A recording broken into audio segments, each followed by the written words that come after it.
আর ছাদের কি অবস্থা দেখুন, গাছের পাতা পড়ে পুরো ছাদ ঘিনিয়ে গেছে। এগুলো এখন গোড়া থেকে আমাকে পাতাগুলো পরিষ্কার করতে হবে। গাছ এক জায়গায় আর পাতা এক জায়গায় এসে পড়ছে, সালা ভারী মুশকিল। দেখুন ছাদ ভর্তি, গাছের গোড়া পরিষ্কার করতে করতেই খাসতে গেলাম।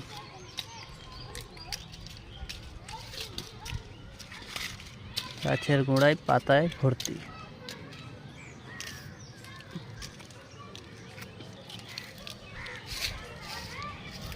কত পাতা, গাছের গোড়া থেকে শুরু করে এগুলো আমি পরিষ্কার করলাম। গোড়া থেকে শুরু করে গাছের উপরেও অনেক পাতা, এত পাতা ঝরে পড়ছে গাছের উপরে সব।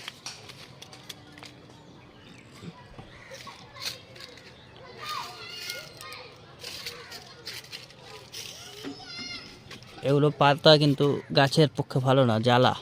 কারণ গাছের উপরে পড়ছে, ফুলের উপর পড়ছে, দিয়ে বাড়তে দেয় না গাছকে। গাছের ভিতরে নতুন কুশি বেরোচ্ছে, ওগুলোকে ব্যাঁকা করে দিচ্ছে সব।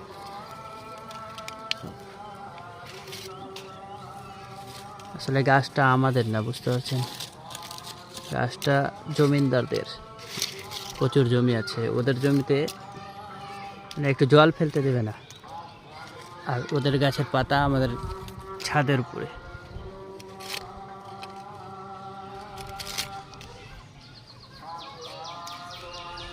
পরিষ্কার করতে হবে, এর এখন পড়তে থাকছে।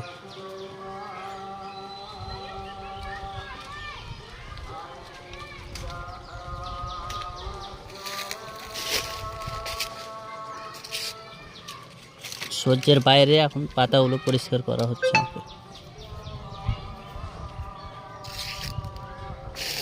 এগুলো একটু বিরক্তকর। গাছ লাগাতে গেলে নিজের জায়গায় গাছ লাগাতে হবে, গাছকে নিজের আয়ত্তে রাখতে হবে। কারণ অন্যের গাছের পাতা কেউ এভাবে পরিষ্কার করবে না।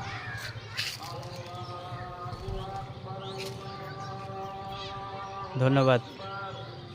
কমেন্ট করে বলবেন এটা কি করা যায়।